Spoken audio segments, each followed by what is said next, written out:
All right, everyone, welcome back. We're going to keep talking about mobile gaming today. This is lecture 22, part 2. We talk about the Android ecosystem today. So, in part 1, we talked a lot about the Apple system and how it's sort of a closed system and Apple kind of locks you in. Google went another direction and they created the Android operating system for smartphones and tablets, excuse me. Android is an open system like PC that can be used by any company. Google charges nothing for you to use Android, and they develop it and add features to it constantly.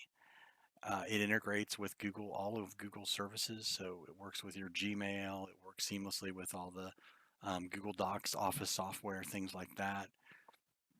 So people would often ask, or in class, I would ask you, why does Google want an open system? Why don't they create high-end hardware using their customized operating system for mobile that integrates with their services in a very similar way to what Apple does? You have to think about how these companies make their money. Google makes their money primarily from ads that they sell to you. You're the product that they're selling to advertisers, and they do that through the search, through your Gmail. So the more ways that you can get access to those Google services, the more ads they can serve to you and the more money they make. So Google gives Android away for free. Any manufacturer can make a phone with Android. You can make an Android based tablet. Some of their competitors, in some ways, use it. Unlike the iPhone and the iPad, where the iOS is only available on the Apple devices, Google lets anybody who wants to use Android. The Amazon Fire OS is partially based on Android. Um, sorry, I have one of those devices that listens to you talk from that big company that ships us everything. Um, anyway, I'm not going to edit that out. We'll just keep going. The Android is available on everything, and again, and of course, the Android phones are equally capable of playing games as the iPhones and iPads. And a lot of different people use variations on the Android S, including HTC, the Samsung Galaxy stuff. Still I believe uses Android, though they were working on a custom in-house operating system. Amazon, as I mentioned before, uses it for their Fire OS. Anyone can develop games on the Android OS because it's an open system. If you do want to be on the official Google Play market, there is a one-time charge to be a developer, and other markets have different requirements. The Amazon App Store, which is also Android-based, and there's a bunch of them. Um, Google doesn't regulate content the way Apple does, so there's a little bit more freedom in terms of app and game development. But if you're on the official Google Play Store, they do reserve the right to sort of remove your content if they don't find it accessible. And like iOS, a lot of the Android games are free to play or relatively inexpensive. So again, on the mobile side of things, you're talking games that run from anywhere from free to they do run all the way up to premium prices, but generally they tend to be cheaper than the console and AAA PC games. One of the weird things though that happens with Android gaming is that it has a much larger market share than iOS. Like there are way more Android devices than iOS devices. But a lot of game developers don't make much money on Android and they in fact make more in the Apple ecosystem. So why would this be? Well, there's two big issues that affect Android game development: fragmentation and piracy. So one of the things is the open nature of Android it's the open nature of Android is great in terms of actual devices running Android. Like there's gazillions. But the problem is they don't all run the same version of Android, right? Your latest Samsung Galaxy phone will probably have the latest, newest, and greatest version. But maybe you bought a cheaper phone a couple years ago that had a version that's maybe one or two versions behind and never gets updated by your manufacturer. So that makes the market almost like PCs, where there's a bunch of different flavors of Android floating around, and they name Android flavors after desserts and candy bars and stuff. So there's like Kit Kat and Jelly Bean and ice cream and all that stuff. Those are the names of the versions of the Android system. But the problem is when they have a billion devices out there, and 2 million are running Kit Kat, and 3 million are running Jelly Bean, and 8 million are running this one, and they all sort of have slightly different variations on how they do things. That's a very challenging environment for a game developer who's trying to maximize the audience for their game.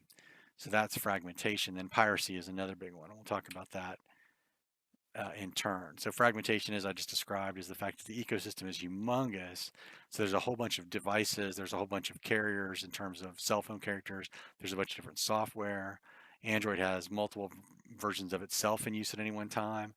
Amazon's App Store for their Fire tablets, and the apps I think on their Fire TV are all Android based. Google Play is the official Google Store. Samsung has their own. Verizon and AT&T for their Android phones often have their own store. So this makes Android game development much more challenging for developers than, say, the Apple ecosystem, where I pay $100 to Apple and I go on the Apple App Store and I'm done, right? So the freedom that you get with Android is sort of a plus, but there's a lot of drawbacks in the sense that which version of Android are you targeting, which devices, which carriers are going to try to get your game on their store. So there's a lot going on with Android. So the iOS market is very monolithic. Apple only officially supports the last two generations of the iPhone or iPad, whereas Android just says, well, it's free, so everyone can kind of do what they want with it, as long as you're using Google. That's Google's angle on that one, I think. Piracy is a big deal. Android lets you sideload apps. So this is a Twitter conversation that says, hey, we're heard you're removing slide loading from operating system 201. What's the deal? And, we're removing it for consumers. Piracy is a huge problem for Android devs, and we don't want to duplicate the chaotic cesspool of the Android market, right? So I can actually download the Android apps from anywhere on the internet and load them onto to my Android device. You can do this with the Amazon Fire tablet. You can do this with a Samsung phone. You can do this with a HTC tablet. There's nothing to prevent you from pirating away anything you might want on your mobile device. This is less common on Apple because simply you have to hack your phone to be able to do things outside of the official App Store. And the question I would ask in class often is like, how important is this to you? Do you really care about being able to load whatever you want onto the device you've purchased? Or do you just prefer the convenience of knowing everything works fine if you just go get it from the official source? And that's something consumers have to choose for themselves. Some people really like Steve Jobs' Velvety Prison. Ooh, it's nice. The meals are good, but you can't ever leave once you get in there. Some people really like the freedom of being able to like get an app over here, get an app over there, sort of mix and match, create a custom setup on their device that works for them. But in terms of game development, the piracy issue is big because once one copy of their game gets on the internet anywhere, it can be downloaded and installed for free, essentially. Like the Apple with the iPad, Android has tablets, the Amazon Fire tablets, the Samsung has Galaxy tablets. There's several variations on these, and they have the same fragmentation issue that the phones do. Asus, who's a big PC developer, also makes one. Amazon is sort of an interesting case because they're basically using Android to create their own closed system that keeps you sort of embossed in the Amazon media world of buying all your videos and listening to Amazon Music and all that stuff. And they're using one of their competitors' software to do it. So it's kind of an interesting case. But the tablet gaming is sort of equivalent to the iPhone.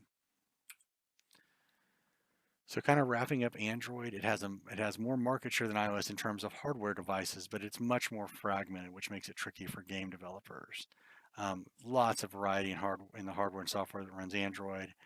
Fragmentation and piracy problems, but Android is just going to grow.